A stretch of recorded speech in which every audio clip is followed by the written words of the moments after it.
അതെനിക്കറിയാൻ പാടില്ല.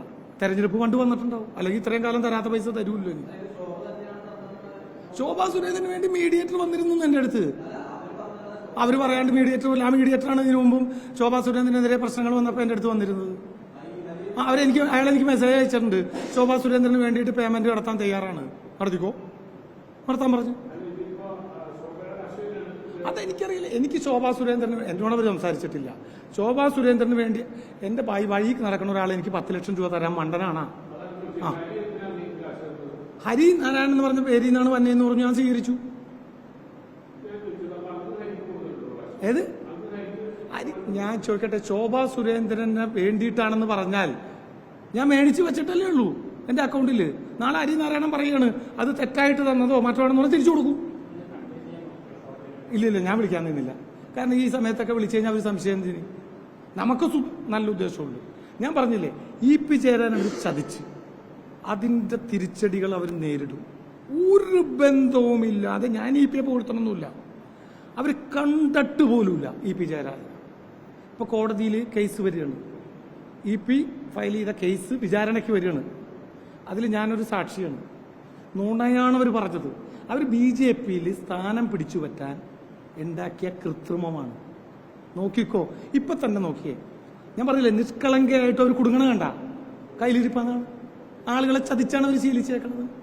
ഞാൻ വീണ്ടും വീണ്ടും പറയാം, നിഷ്കളങ്കതയുള്ള സ്ത്രീയാണ് അവര്. കൂട്ടത്തിൽ നിന്ന് ആരോ കുഴഞ്ഞോ അവര്, വോട്ടിന് പണം കൊടുത്തെന്നും പറഞ്ഞു. വേറെ ആരെങ്കിലും കുഴഞ്ഞോ?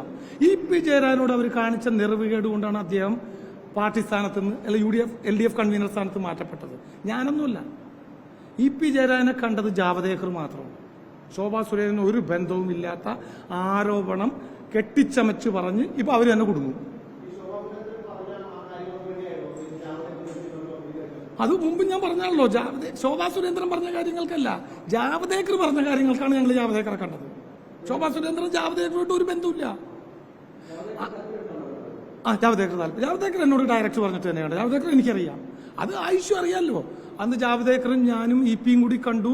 അതൊരു ഡീല് തന്നെയായിരുന്നു. സുരേഷ് ഗോപി ജയിക്കുകയും ചെയ്തല്ലോ. ഞാനെന്ന് പറഞ്ഞില്ലേ ജയിക്കുമെന്ന്? സംശയം ഉണ്ടായിരുന്നു. അല്ല, അത് ഞാൻ ജയിക്കുന്ന ഞാൻ പറഞ്ഞ 1200 ചില്ലാൻ പോളിംഗ് സ്റ്റേഷൻ ഉണ്ട് തൃശൂർ പാർലമെന്ററി കോൺസ്റ്റിറ്റ്യൂഷൻ. 100 ചില്ലാൻ പോളിംഗ് സ്റ്റേഷനിൽ NDAക്ക് ഏജന്റ് പോലും ഉണ്ടായില്ല, ഇലക്ഷൻ ഏജന്റ്. എന്നിട്ട് സുരേഷ് ഗോപി ജയിച്ച് LDFന്റെ വോട്ടും കുറഞ്ഞില്ല. അതെനിക്കറിയില്ല, എന്നോട് ചോദിക്കരുത്. അല്ല, LDFന്റെ വോട്ട് കുറഞ്ഞില്ല, അതല്ലേ പറഞ്ഞ. 1200 സംതിങ് പോളിംഗ് സ്റ്റേഷനിൽ 100 ചില്ലാൻ പോളിംഗ് സ്റ്റേഷനിൽ NDAക്ക് ഏജന്റ് ഉണ്ടായില്ല. അന്വേഷിച്ചു നോക്ക്, ഇലക്ഷൻ ഏജന്റ് ഉണ്ടായില്ല. അയാളുടെ മഹിമ കൊണ്ട് ജയിച്ചായിരിക്കും, സുരേഷ് ഗോപിയുടെ മാജിക് ആയിരിക്കും. ജയിച്ചല്ലോ.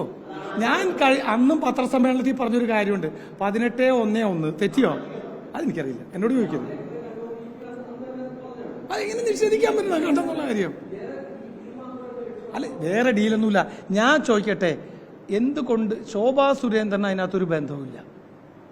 അത് ശോഭാ സുരേന്ദ്രൻ കൃത്രിമത്വം സൃഷ്ടിച്ച്, ഞാൻ പറഞ്ഞില്ലേ, ആ സ്ത്രീയെ ആരൊക്കെയോ പുറകിൽ നിന്ന് നുണ പറഞ്ഞു കൊടുക്കുമ്പോഴോ പ്രോത്സാഹിപ്പിക്കുമ്പോഴോ വേണ്ടാത്ത കാര്യങ്ങൾക്ക് പോവും. എന്റെ പണം വാങ്ങി 1 കോടി രൂപ കൊണ്ട് തൊലച്ചത് ഗവർണർ ആവാനാണ്.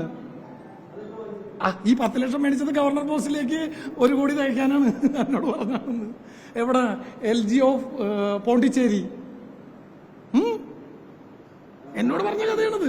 പൈസ കൊടുത്താലേ ആവാം. അപ്പൊ ചോദിച്ചു, നിങ്ങൾ ഇത്രയും കാലം ഇത്രയൊക്കെ ബുദ്ധിമുട്ടിയ പാർട്ടിയല്ലേ, അതിന് പണം കൊടുക്കണമെന്ന് ഞാൻ തമാശന് ചോദിക്കുകയും ചെയ്തു. എന്നോട് പറഞ്ഞ കാര്യമുള്ളൂ. നിഷേധിക്കട്ടെ. പോണ്ടിച്ചേരി ലെഫ്റ്റനന്റ് ഗവർണർ LG, അതിനാ പണം അന്ന് 90 ലക്ഷം ഒറ്റ കയ്യിലുള്ളൂ. 10 ലക്ഷം കുറവാന്ന് പറഞ്ഞിട്ട് ഭൂമി എനിക്ക് തരാമെന്ന് പറഞ്ഞാൽ ഭൂമിക്ക് ഞാൻ പണം കൊടുത്തുള്ളൂ, അല്ലാണ്ട് ഞാൻ കൈക്കൂലിന്ന് കൊടുത്ത് അക്കൗണ്ടിലേ കൊടുത്തിട്ടുള്ളൂ. എന്റെ അക്കൗണ്ടിൽ ഇൻകം ടാക്സ് പരിശോധിച്ചത് അതൊക്കെ 1 കോടി പോയി. പോണ്ടിച്ചേരി LGയിൽ പോയി.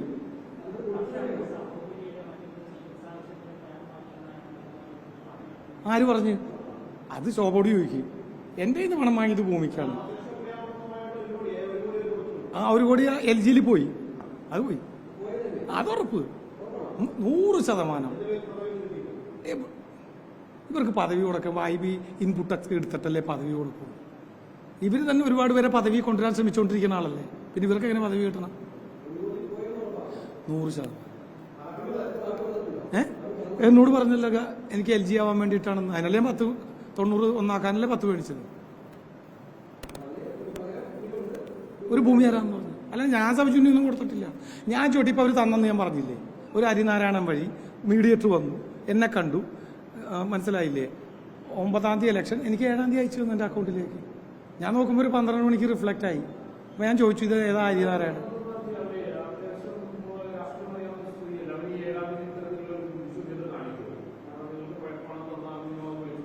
ഇല്ലെങ്കിൽ അവർ പറയട്ടെ, എനിക്ക് ഹരിനാരായണൻ എന്ന് പറഞ്ഞാൽ ഒരു വഴിപോക്കൻ അയച്ചു തന്നെന്ന് അവർ പറയട്ടെ.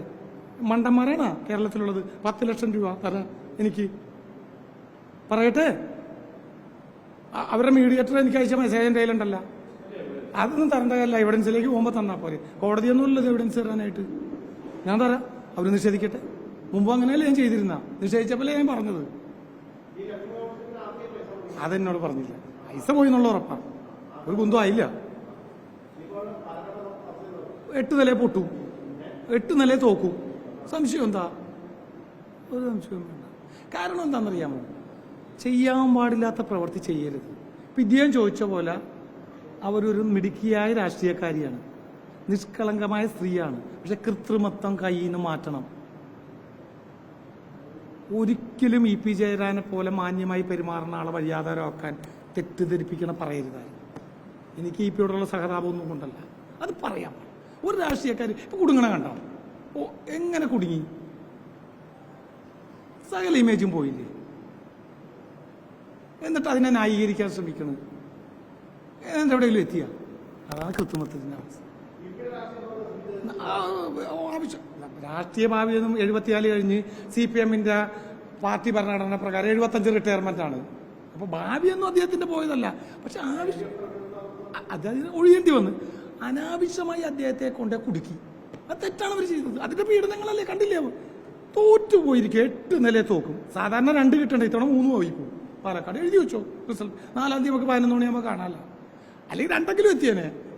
3-ലേക്ക് ഒരു സംശയവും വേണ്ട. കൃത്രിമം സൃഷ്ടിക്കരുത്. നിങ്ങൾ നാളെ ഒരു ഡിബേറ്റ് അറേഞ്ച് ചെയ്യും. ഞങ്ങൾ 1 to 1 ഇരിക്കാം. ശോഭ പറയട്ടെ, തെളിയിക്കട്ടെ. പക്കാ കൃത്രിമം. EP ജയരാജനെ കണ്ടെന്ന്. EP ജയരാജൻ ആകെ കണ്ടത് ജാവദേക്കർ. അത് 100%. അത് ഞാൻ തന്നെ പറഞ്ഞാണല്ലോ. ജാവദേക്കർ കണ്ടെന്ന് എൻ്റെ സാന്നിധ്യത്തിൽ. ഇത് കൃത്രിമം സൃഷ്ടിച്ച് ഒരു ബന്ധമില്ലാത്ത കാര്യങ്ങൾ അദ്ദേഹത്തിന്റെ പേരിൽ അടിച്ചേൽപ്പിച്ച് ഇനിയിപ്പോ കണ്ടോ കേസ് ഫേസ് ചെയ്യേണ്ട ട്രയലിലേക്ക് എത്തുകയാണ്. അപ്പൊ വിചാരണ കോടതി പറയുമല്ലോ എവിടെ വെച്ച് കണ്ട് തെളിയിക്കണമല്ലോ. ഞാനൊരു വിറ്റ്നസ് ആണല്ലോ, സാക്ഷിയായിട്ട് ഞാൻ ചെല്ലുമല്ലോ.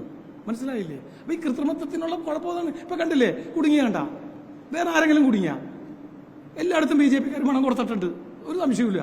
എന്നിട്ട് ആരെങ്കിലും കുടുങ്ങിയോ? കുടുങ്ങിയതാരാ? ശോഭാ സുരേന്ദ്രൻ.